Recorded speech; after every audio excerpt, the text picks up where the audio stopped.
ಲಾಲ್ಬಾಗ್ನಲ್ಲಿ ಆಯೋಜನೆ ಮಾಡಿರುವ flower show ನೋಡಲು ಜನರ ದಂಡೇ ಹರಿದು ಬರುತ್ತಿದೆ. ಇಂದಿನಿಂದ ವೀಕೆಂಡ್ ಇರುವುದರಿಂದ ಮಕ್ಕಳು, ಯುವಕರು ಕೆಪಿ ಪೂರ್ಣಚಂದ್ರ ತೇಜಸ್ವಿ ಅವರ ಜೀವನ ಆಧಾರಿತ ಫ್ಲವರ್ ಶೋ ನೋಡಿ ಭರ್ಜರಿ ಖುಷಿ ಪಟ್ಟರು. ಹಾಗಾದ್ರೆ ಇವತ್ತಿನ ಫ್ಲವರ್ ಶೋ ಹೇಗಿತ್ತು ಅಂತೀರಾ? ಇದರ ಕುರಿತು ಒಂದು ರಿಪೋರ್ಟ್ ಇಲ್ಲಿದೆ ನೋಡಿ.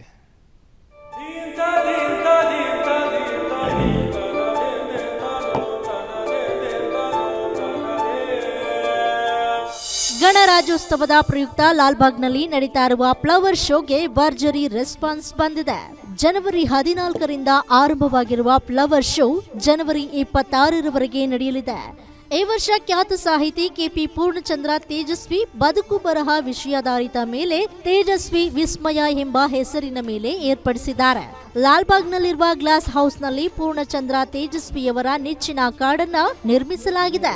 ಇಂದು ವೀಕೆಂಡ್ ಪ್ರಾರಂಭ ಆಗಿದ್ದರಿಂದ ಲಾಲ್ಬಾಗ್ನಲ್ಲಿ ಎಲ್ಲಿ ನೋಡಿದ್ರು ಅಲ್ಲಿ ಜನ ಕಾಣಿಸ್ತಾ ಇದ್ರು. ಇನ್ನು ಫ್ಲವರ್ ಶೋ ಆಯೋಜನೆಗೆ 95 ಬಗೆಯ 35 ಲಕ್ಷಕ್ಕೂ ಅಧಿಕ ಹೂವುಗಳನ್ನ ಬಳಸಲಾಗಿದೆ.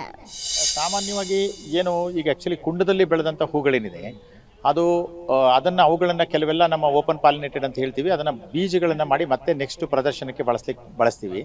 ಮತ್ತು ಎರಡನೇದು ಕೆಲವು ಹೈಬ್ರಿಡ್ ವೆರೈಟಿಗಳನ್ನ ನಾವು ಬಳಸಿದ್ದೀವಿ, ಅದರಲ್ಲಿ ಯಾವುದೇ ಬೀಜೋತ್ಪಾದನೆ ಆಗಲ್ಲ ಅಂಥವನ್ನ ನಾವು ಕೆಲವು ಕಡೆ ಕಲರ್ ಎಕ್ಸ್ಟ್ರಾಕ್ಷನ್ಸ್ಗೂ ಕೂಡ ಕೆಲವು ಸಂಘ ಸಂಸ್ಥೆಗಳಿಂದ ಕಲರ್ ಎಕ್ಸ್ಟ್ರಾಕ್ಷನ್ ಮಾಡ್ತಕ್ಕಂಥ ಒಂದು ಬೇಡಿಕೆ ಬರ್ತದೆ. ಅಂಥ ಸಂದರ್ಭದಲ್ಲಿ ಆ ಉದ್ದೇಶಕ್ಕೆ ಕೊಡ್ತೀವಿ.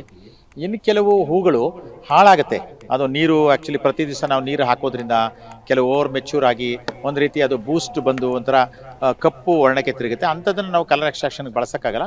ಅಂಥ ಎಲ್ಲ ಹೂಗಳನ್ನು ಕೂಡ ನಾವು ಸಾವಯವ ತ್ಯಾಜ್ಯವಾಗಿ ಮಾರ್ಪಡಿಸಲಿಕ್ಕೆ ಬಳಸ್ತೀವಿ. ಅಂದರೆ ಕಾಂಪೋಸ್ಟಿಂಗ್ ಇರ್ಬೋದು, ವರ್ಮಿ ಕಾಂಪೋಸ್ಟ್ ಇರ್ಬೋದು, ಅಂಥ ಉದ್ದೇಶಕ್ಕೆ ನಾವು ಬಳಕೆ ಮಾಡ್ತೀವಿ. ಇನ್ನು 219ನೇ ಫ್ಲವರ್ ಶೋ ನೋಡಲು ರಾಜ್ಯದ ಮೂಲೆ ಮೂಲೆಗಳಿಂದ ಜನರು ಆಗಮಿಸ್ತಾ ಇದ್ದಾರೆ. ಒಟ್ಟು 10 ದಿನದಲ್ಲಿ 3,70,000ಕ್ಕೂ ಅಧಿಕ ಲಾಲ್ಬಾಗ್ ನಡೀತಾ ಇರೋ ಫ್ಲವರ್ ಶೋಗೆ ಸಾಕ್ಷಿಯಾದರು. ಅದೇ ಈಗ ಒಟ್ಟಾರೆ ಇದುವರೆಗೂ ಕೂಡ 3.5 ಲಕ್ಷಕ್ಕೂ ಅಧಿಕ ಸಂಖ್ಯೆಯಲ್ಲಿ ಪ್ರದರ್ಶನವನ್ನು ವೀಕ್ಷಣೆ ಮಾಡಿದ್ದಾರೆ.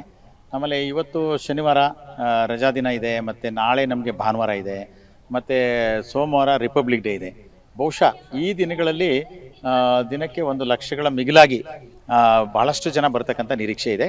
ಆಮೇಲೆ ಇವತ್ತು ಎಸ್ಪೆಷಲಿ ಒಂದು ಭಾಳ ಮೈಲ್ಡ್ ವೆದರ್ ಇದೆ, ಸೊ ಹೆಚ್ಚು ಬಿಸಿಲಿಲ್ಲ. ಜನಗಳಿಗೆ ನಿಜಕ್ಕೂ ಕೂಡ ಒಂಥರ ಉದ್ಯಾನವನದಲ್ಲಿ ವಿಹರಿಸಲಿಕ್ಕೆ ಅತ್ಯಂತ ಪ್ರಶಸ್ತವಾದಂಥ ಒಂದು ವಾತಾವರಣ ಸೃಷ್ಟಿಯಾಗಿದೆ. ಒಟ್ನಲ್ಲಿ ಲಾಲ್ಬಾಗ್ನಲ್ಲಿ ಹಬ್ಬದ ವಾತಾವರಣ ಸೃಷ್ಟಿಯಾಗಿದೆ. ಪ್ರತಿ ವರ್ಷದಂತೆ ಈ ವರ್ಷವೂ ಕೂಡ ಫ್ಲವರ್ ಶೋಗೆ ಭರ್ಜರಿ ರೆಸ್ಪಾನ್ಸ್ ಸಿಕ್ಕಿದೆ.